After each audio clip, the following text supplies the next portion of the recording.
अच्छा, कल मेरे फोन पर इतने अननोन कॉल्स आए कि एक टाइम के बाद मैंने फोन उठाना ही बंद कर दिया। पहले एक कॉल आया, मैम आपको प्री अप्रूव लोन चाहिए, मैंने कट कर दिया। 2 मिनट बाद फिर कॉल आया, इस बार किसी और नंबर से, फिर तीसरा, फिर चौथा, और सबसे फनी बात, हर बार अलग नंबर था। तब मैंने सोचा, 1 मिनट, मैं तो ये नंबर ब्लॉक कर रही हूँ, फिर इनके कॉल्स खत्म क्यों नहीं होते? और सबसे बड़ा सवाल, इनके पास मेरा नंबर आता कहाँ से है? सच बताऊं, मुझे लगा इसका जवाब बहुत सिंपल होगा, लेकिन जब मैंने इसके बारे में रिसर्च की तो पता चला कि स्पैम कॉल्स के पीछे एक पूरी इंडस्ट्री चल रही है, और शायद उसके बारे में हम में से ज्यादा लोग जानते ही नहीं है। सबसे पहले एक मिथ क्लियर कर देते हैं, हर अननोन कॉल स्पैम कॉल नहीं होता, और हर स्पैम कॉल स्कैम भी नहीं होता। कंफ्यूजिंग लगा? सिंपल एग्जाम्पल से समझिए। मान लीजिए आपके बैंक ने एक नया क्रेडिट कार्ड लॉन्च किया, या आपके इंटरनेट कंपनी ने कोई रिचार्ज ऑफर प्लान कर रही है। अगर वो आपको फोन करके बताती है तो टेक्निकली वो एक प्रमोशनल या मार्केटिंग कॉल है। थोड़ी इरिटेटिंग हो सकती है, लेकिन जरूरी नहीं कि वो फ्रॉड हो। स्कैम तब शुरू होता है जब कोई आपसे ओटीपी मांगे, यूपीआई पिन मांगे, या बोले आपका बैंक अकाउंट ब्लॉक हो जाएगा, जल्दी डिटेल्स बताइए। अब सवाल ये है, इन लोगों के पास हमारा नंबर आता कहाँ से है? इसका सिर्फ एक आंसर नहीं है।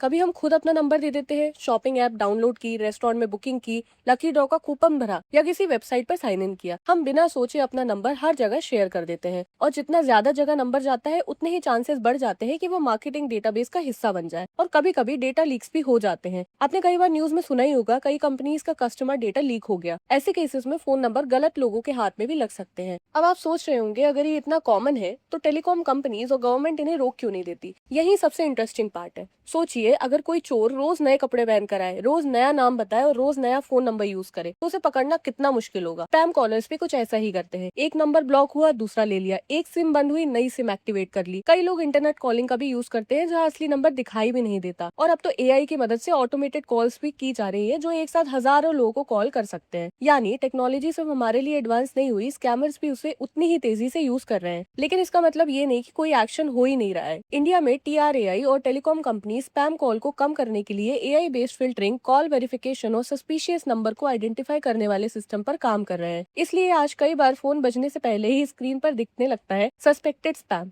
लेकिन फिर भी कुछ कॉल्स बच ही जाती हैं, क्योंकि ये एक रेस है। एक तरफ सिक्योरिटी सिस्टम इंप्रूव हो रहा है और दूसरी तरफ स्कैमर्स नए तरीके ढूंढ रहे हैं। लेकिन इस पूरी स्टोरी का सबसे शॉकिंग पार्ट अभी बाकी है। आप सोचते होंगे, ये लोग इतनी मेहनत करते ही क्यों हैं? रोज हजारों लोग इनकी कॉल कट कर देते हैं, फिर भी ये रुकते क्यों नहीं? रीजन बहुत सिंपल है। मान लीजिए किसी स्कैमर ने एक दिन में 20,000 लोगों को कॉल किया, उसमें से 19,990 लोगों ने फोन काट दिया। लेकिन अगर सिर्फ 10 लोग भी उनकी बात मान गए, ओटीपी दे दिया या पैसे ट्रांसफर कर दिए, तो उनके लिए पूरा दिन सक्सेसफुल हो गया। मतलब उन्हें हर किसी को स्कैम नहीं करना, सिर्फ कुछ लोगों को करना है। और शायद इसीलिए ये कॉल्स कभी रुकते नहीं। तो हम क्या कर सकते हैं? बहुत सिंपल।